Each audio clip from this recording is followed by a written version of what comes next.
Oh. Yeah.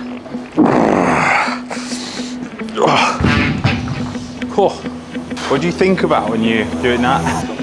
Just in your head, don't drop it. Big tits. Yeah, big tits. That's the sound effects.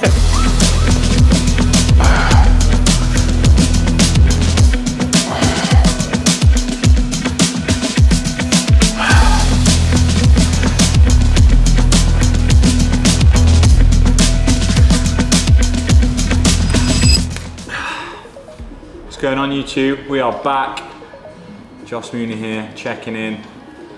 So remember, never look a man in the eye when you're eating a banana. Today we're doing a little vlog. I'm about to have my signature pre-workout. If you're new here, you're gonna think this is weird, but I'm gonna try it. I've got the banana, so I've got some carbs, got some potassium. We're gonna put a little bit of honey on this, get some sugar in there. Then we're gonna get some pink Himalayan salt. And kind of salt bay this shit. So I live in Dubai, I'm fucking sweating my ass off all day, right? And you're losing a lot of salt. So it's important to actually have salt in your water or beforehand, you know? Salt is gonna help the water hydrate the actual muscles, because lots of people will just drink so much of this and it'll just flush out straight through your body. If you actually wanna get hydrated, add some pink Himalayan salt, and then, this is new to the mix actually, I've just been adding a bit of cinnamon. Cinnamon on top, like that. And it looks like shit, but I've always found the foods that look the shittest taste the best. Like look at lasagna, or even pizza, they're not good looking foods, but they taste good. I'm gonna have this, I'm going to another gym today. So like I said, I'm trying to show as many gyms of Dubai, so if you are keeping up with the channel, you're gonna have a good understanding. We're gonna go to a big boy gym today. It's not my usual gym, but Alessio, I had the camera found it. It's a strength gym and it's really good for shooting, but it's got some like strongman stuff in there. And we're gonna be filming with a familiar face, I'm sure you'll know him, Mr. Mike Thurston. I'm gonna run through the workout with him, probably do chest day.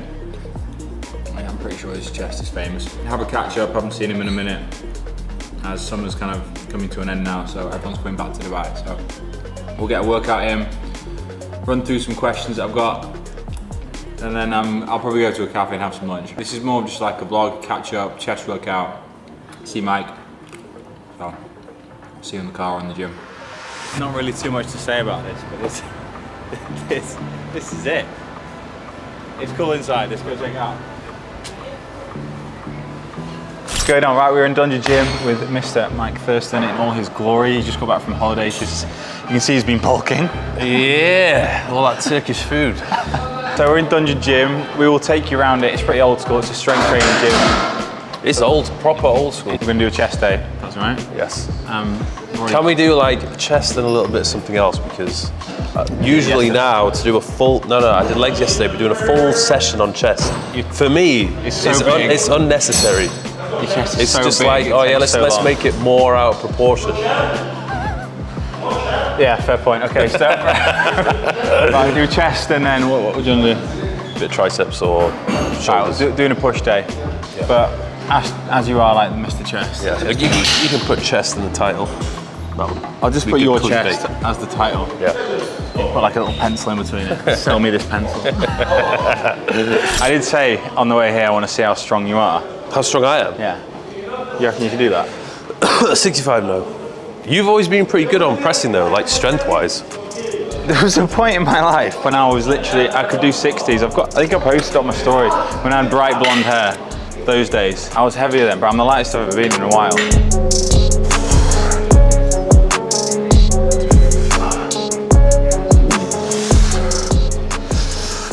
What are you weighing now, bro? 94. Oh, mate. Too heavy. Got the shit so bad in Turkey that I couldn't, like, I just lost my appetite for like 5 days. Because you're usually 100, aren't you? No, usually like 95, 96. So, don't know what the fuck I ate, bad food. All night was up, coming out of both ends, and then 5 days after that I was just like, yeah, I was like, Just don't want to eat anything because I'm going to have to go to the toilet 30 minutes later. Yeah, but you look shredded, bro. So guys, if you want to maximize the shred, go give yourself a little bit of food poisoning.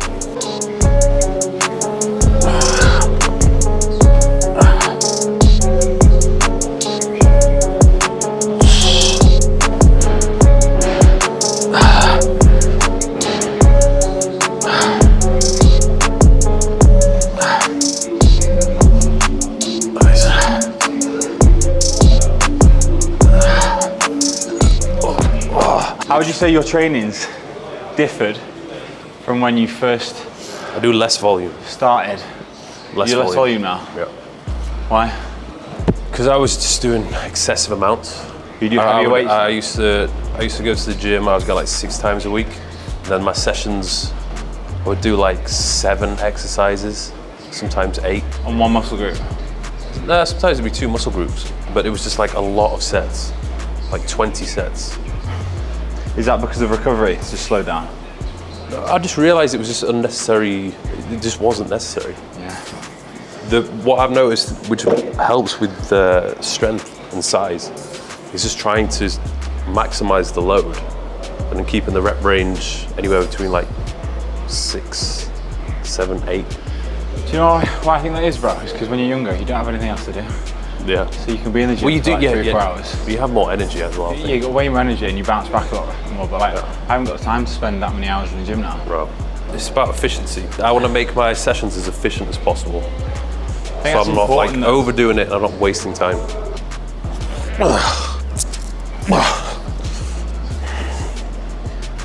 These are the 75s, by the way, in case you're wondering. Easy.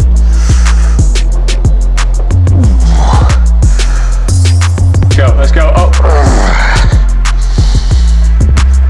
Up.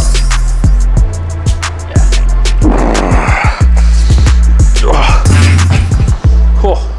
What do you think about when you're doing that? So your head, don't drop it. Big tits. Yeah, big tits. That's the sound effects. Oh, mate. I haven't done these since I was in Benoist with Craig.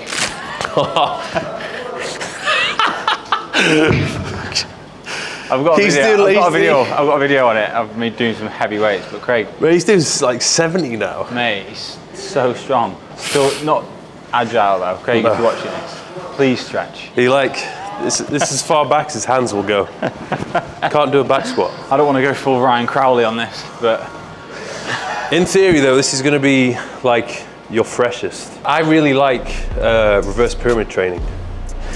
So with that approach, you do the fewest number of sets first with the heaviest weight, and then the second set, you do a little bit lighter weight, more reps, and then the third set is even more reps, lighter weight. I've always done the opposite for some reason. Yeah. Simply because I feel like if I'm jumping into that, I feel like I'm going to snap something. It basically, like I noticed with those sessions, they take longer because I spend more time warming up. Yeah. Because you've got to like properly warm up before you go into that first working set with the maximum weight. But you are more fresh. It's more the confidence in my head. I don't feel like I'm that fresh. Do you know what I mean? Yeah. I'll literally go up by 5 kilos, which, yeah, like I said back in the day, I'd end up doing about 6, 7 sets just on incline press because I'd go up 5 at a time all the way up to like 50s. Oh my God, these are fucking heavy.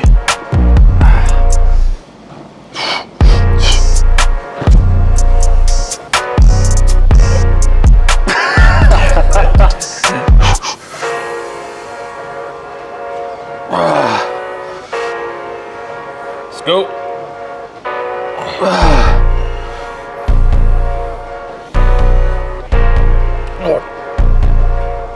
Oh, fuck that. Oh my God. Yeah, I should have gone up. Down one there. I'm weak. There's nothing to say about that. The lightest I've been. I keep losing everything. You do quite a bit of cardio, don't you? Loads of cardio, I love it. But can't have both. But I know I'm going away next week as well, so I've been like probably in a 400 calorie deficit every day. I've just been losing weight. I'm not bothered about being massive though. I'm just want to be aesthetic and fit. Like, if you have a body which people are like, I want that body, that's all people care about. When you get too big as well, it just, first of all, you get way more steroid accusations. Yeah. And then secondly, it looks more unattainable. So people are like, well, there's no chance I can look like that. Yeah. Whereas if it's a little bit smaller, more proportional athletic, people are like, yeah, I want that physique. I think people overthink when it comes to actually getting into reasonable shape as well. They just don't do what they need to do for long enough. Yeah. That's a simple thing. They just get bored. They're motivated for a couple of weeks, and that's it, and then they fall off. You just killed that. Let's go. Easy.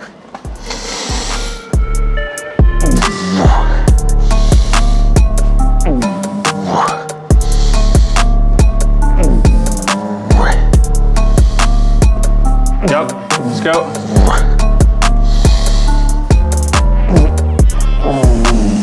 One more.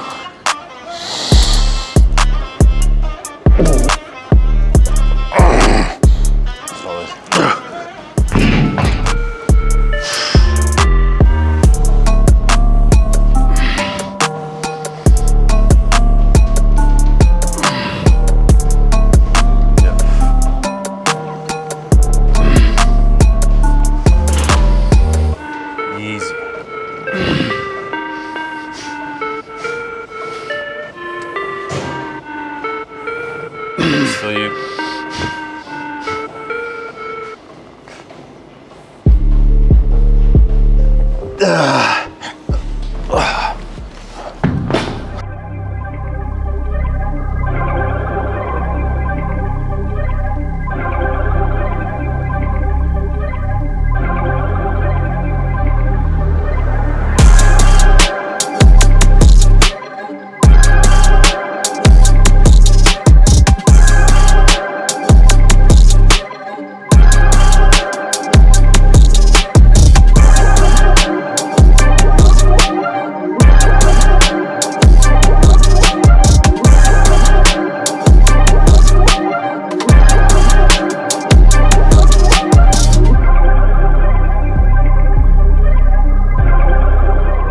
Setup and angle and everything else is very dependent upon like the way you're built, like the angle of your sternum, like where your scapula is sort of naturally positioned. Because some people have a posture like that, and if they're like that, they're always going to press with their front delt.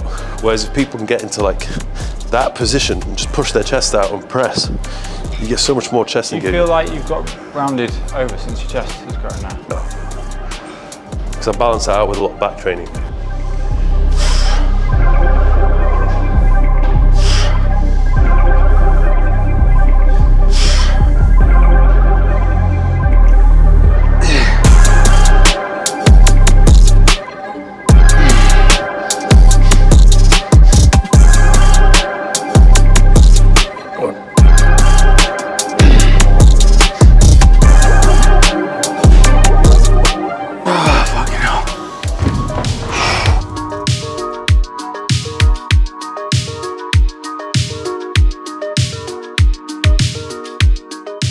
So I know for me, traveling and staying lean is the hardest fucking thing, but you managed to do it all summer.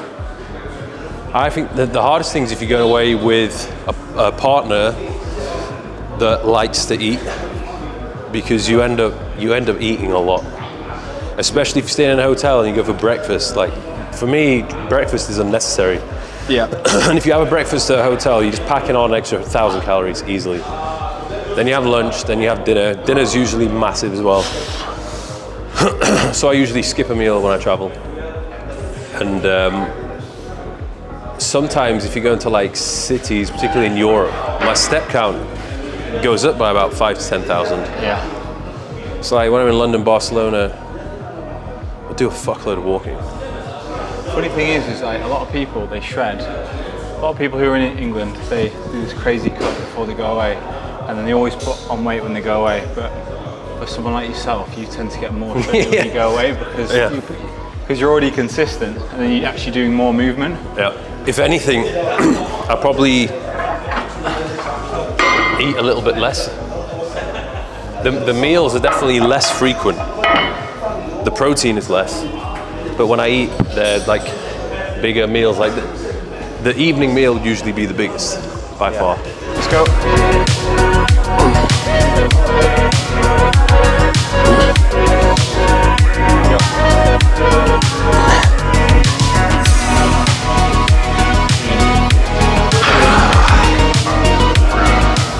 Woo. Are you 34 now?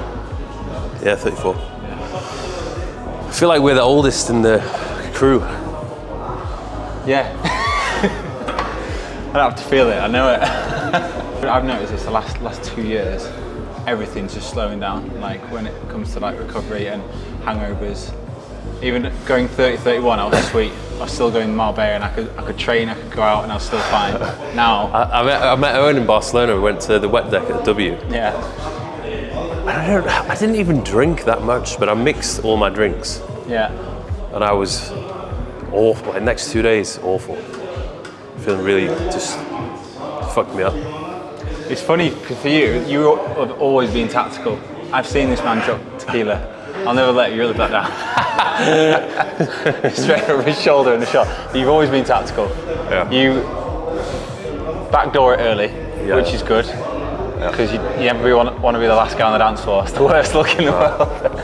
But then you'll stick to like one drink and then you won't drink too much. And like, looking back, kind of wish I took note on that. I'll just stay out. I think you got to understand like what is the upper limit that you can handle. Yeah.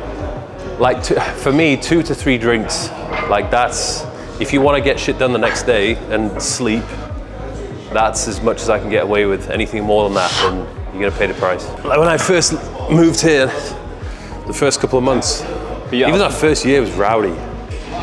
Because it was just like parties all the time. That's why. Yeah. But everything was fresh, and you're still getting to know people, so you have to go out and mingle more. Yeah. But now there's zero FOMO. If there's a party going on, I'm like, yeah, sweet, don't care. Literally one the next day. That was probably one of my biggest transitions of going from Marbella to here. COVID was ending. Yeah. Because people started going out. And then I went to Marbella. Had probably one of the best summers. Because business was kicking in. I was like, just rolling around 8% body fat because of all the anxiety I'd had from the year before. And I just didn't have a worry in the world at that point. That was before getting any staff. That was great. And then... Well, the moment you have staff, it's like, oh shit, it's responsibility now. My year of ultimate freedom was 2019, when me and Louis were just traveling around everywhere. He was the only person I was paying, wasn't paying anyone else. I was getting loads of just like cash from digital products, which was my old app at the time. And it was sick, just fucking going away for a laugh. I remember when you said, he was like, he just keeps getting so drunk all the time. Oh yeah. Yeah. He's meant to be filming me, but he's pissed the entire time.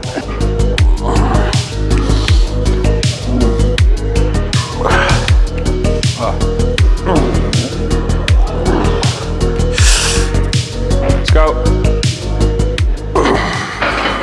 It's years ago, I opened my own gym, 2013, in Newcastle. So I know what it's like to have a gym. Yeah. I would never want to do it again. Well, as a kid, it's too much headache. It's what you want, like your training just makes sense, doesn't it? Yeah. But you don't think of overheads. And you spend so much time there that you end up hating it. Like I actually realised I love variety of gyms. Keeps things interesting. But if you stay in the same place all the time, every day, you're like, it doesn't matter how good it is. If you could change anything from looking back now of how you did the route that you took, what would you have changed? I did a lot of one-to-one personal training, which wasn't the most efficient way to make money, but it got me the experience, so I'm glad I did it. But I would have gone balls deep on social media from the very beginning. Back then it wasn't. Because I started YouTube relatively early, 2016. I could have started years before that. Like I was more than capable, but I was scared being on camera. Yeah. So I could have, and even like the ebooks, like back in the day when it was ebooks selling programs. Ross Dixon started them early. Yeah. Yeah, but like online coaching wasn't so much a thing then. Like, it was very, very early days. I would have left the UK sooner as well, and just spent like months at a time in different places. Like maybe spending 6 months in Bali before it became super popular, coming here earlier. Just like the experience of living in different places would have been very cool. But that's only something you can speak of now. Like, for example, time I spent in Marbella, whatever it is, I did so much networking. It had its pros and cons, but I stayed there for like 3 years and it was just unnecessary because it was detrimental in the end. Yeah. I think that's with a lot of people. As soon as you start to get comfortable and become a bigger fish in that pond, you need to leave. Yeah. I think that's what you need to be aware of, which is so good here because you'll never be the biggest fish. You'll never be the biggest fish. You can have a biggest chest, but you'll never be the biggest fish.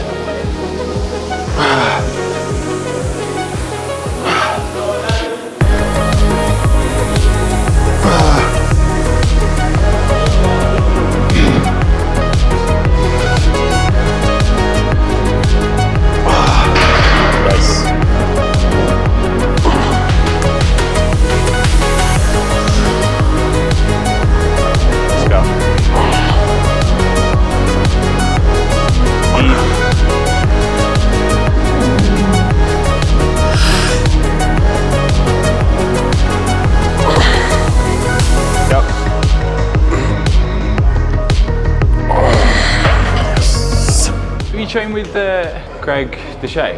Was that his name? Oh, what's his name? No, he's been DMing me a lot recently though. Has he?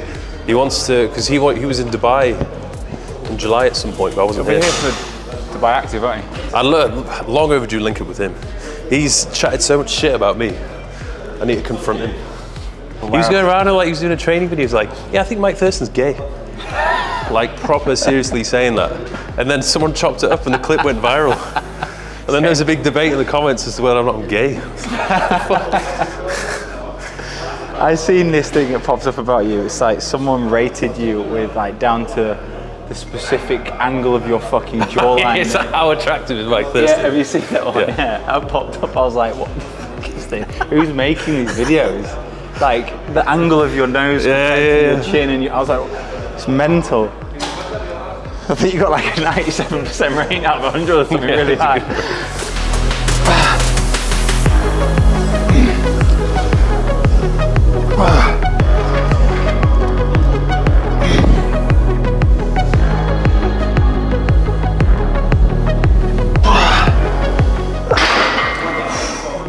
Nice.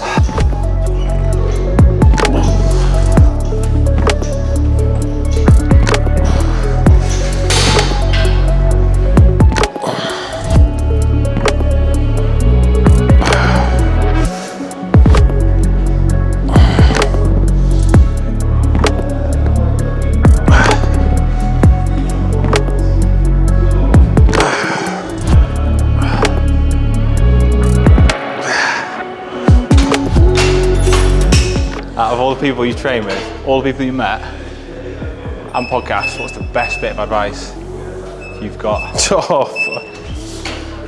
I was thinking this the other day, because obviously like, that's one of the best bits about having podcasts. You just absorb all the shit. No, but you think that, but I don't absorb a lot of it. Because when you are the host, you're in a fucking weird little zone where you're constantly thinking about the questions. Yeah. So it's really hard to take it in when you always think about the next question to ask.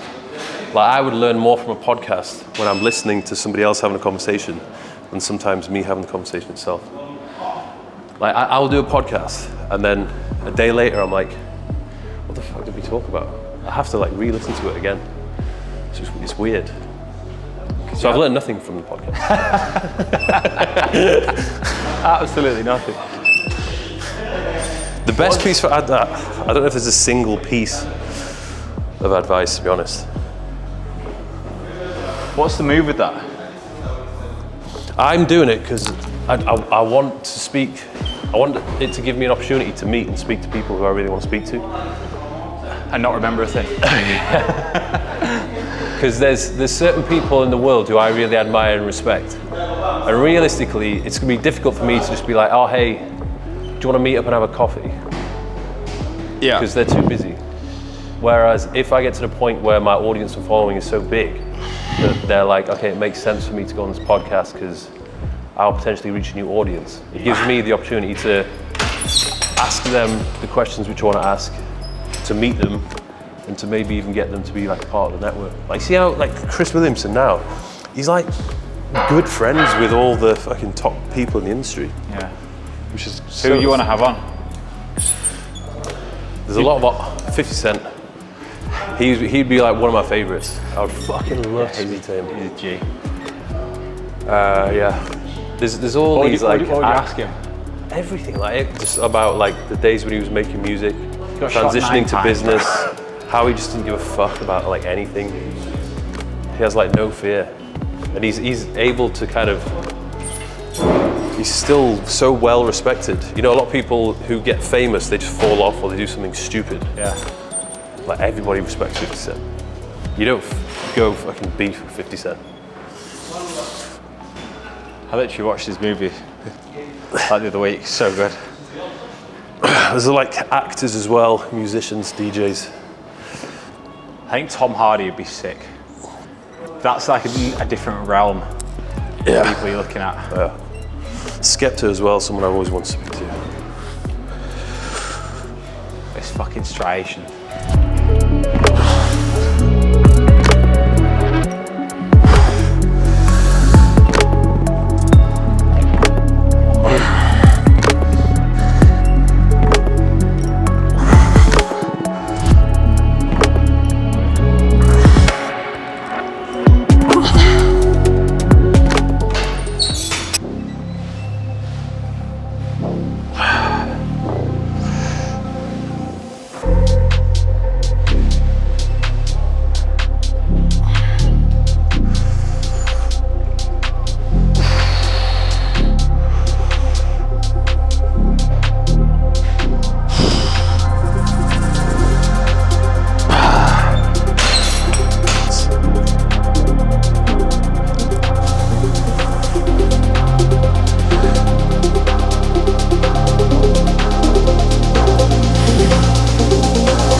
How was Playa Soleil this year? Was it good? Well, I didn't pass out, so that was good. Yeah, I came to the conclusion that I was fully spiked that night. There's no other explanation. I was just, everyone was like, I was dehydrated. I was like, no. We're in Playa Soleil, Ibiza last year, and it was Louis' birthday. And then I'd only had a few drinks. You were fine. I was completely fine, and then I was chatting to this girl, and then out of nowhere I was like, holy shit, I feel weird. And then I had this sensation that I was gonna pass out, because sometimes I pass out. And I was like, right, I need to go to the toilet and lie down or something. But then it was too late, and I just went, bam, hit the deck. Honestly, there was 2 tables here. Like, if you would have hit the back of your head, you would have been so far. You just like perfectly in between. And I woke up, and then everybody, like, people pouring ice on my face. Everyone's like shouting, like, stay back, stay back. I was like, what the fuck is going on? And then I passed out another 2 times.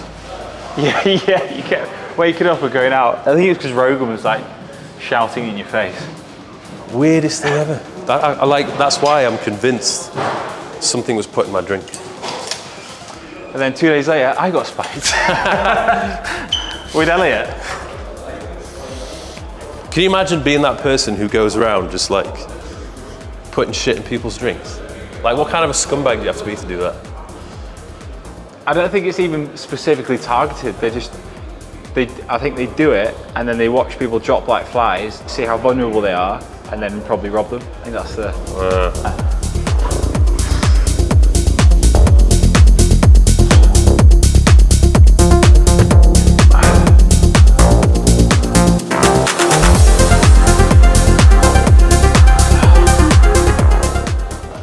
anyone who, say someone who's looking at your YouTube now, knowing where you've come from, what would be your life hack be to get out of, go from Newcastle to Dubai, for example, or the position you were in? I think the best thing to do is change your environment, step one.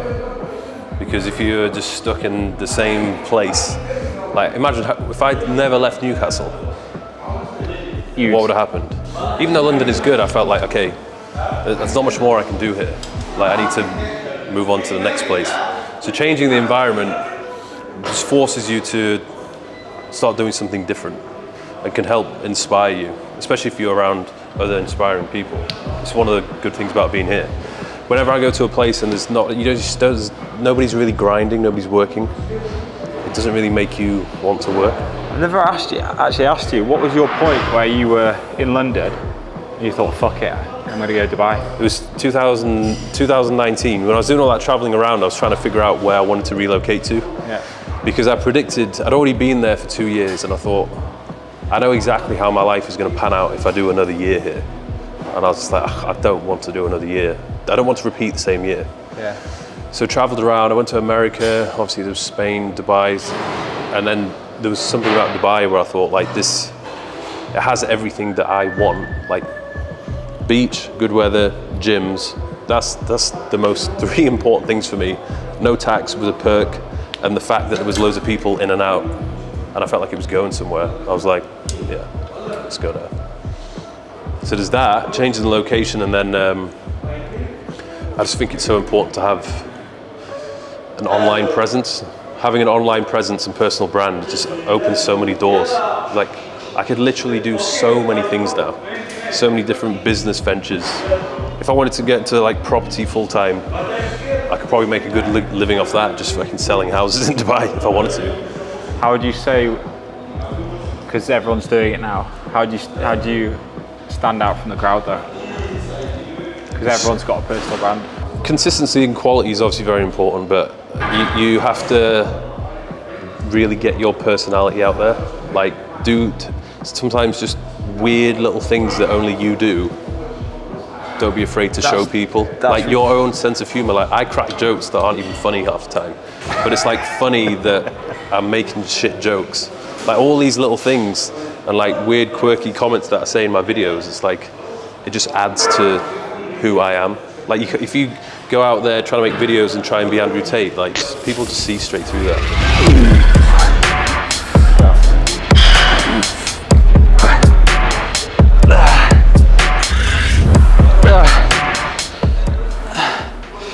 Who was stronger out of you and that? That blonde girl? Was she strong? That was a very close call. She was better at pull-ups than I was. So mad, because she's actually quite attractive. She's just fucking massive.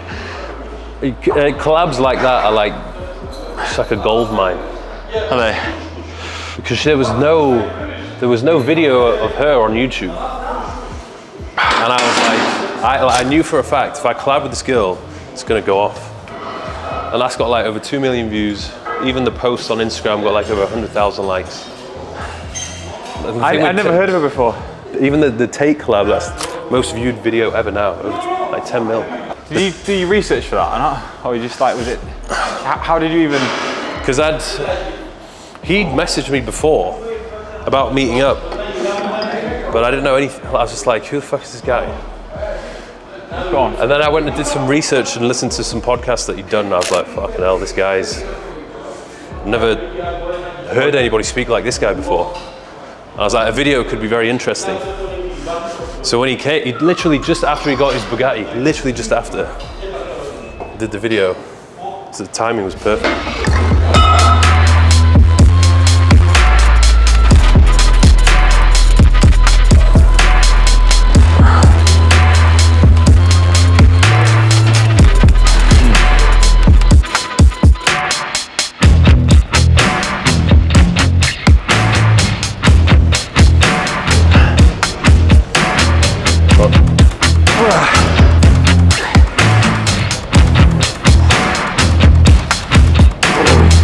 Easy, come on. Yep. Here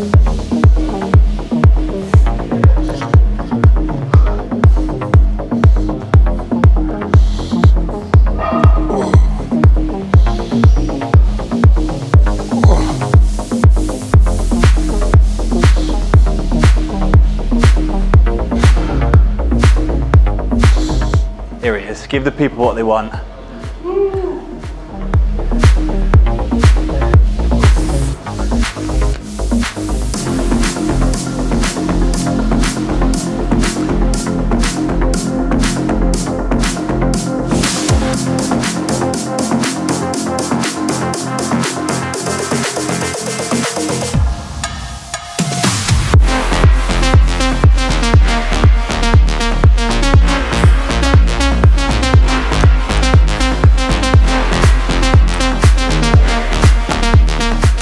Do 3 exercises for your chest forever. What are your top 3?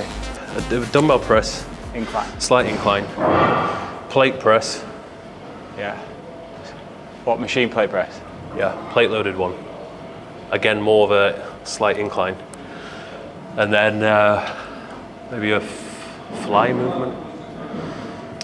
Seat cable fly or pec deck. Do you know what was a really good exercise that I saw you speaking about Dr. Mike? Obviously on your biceps, the laying bicep curl. Tried it.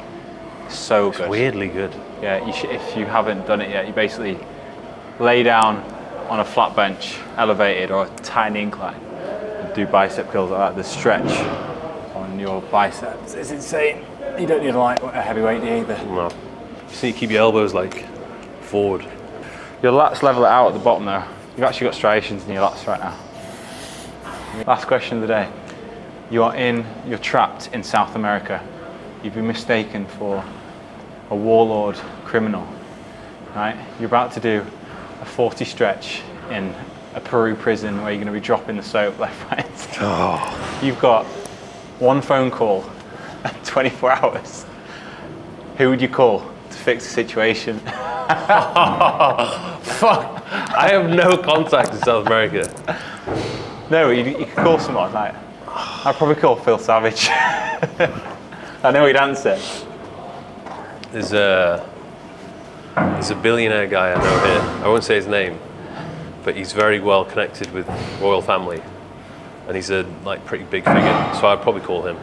I don't think he has any connections in South America, but I feel like he's the only one that would get that shit sorted. Get you out, yeah.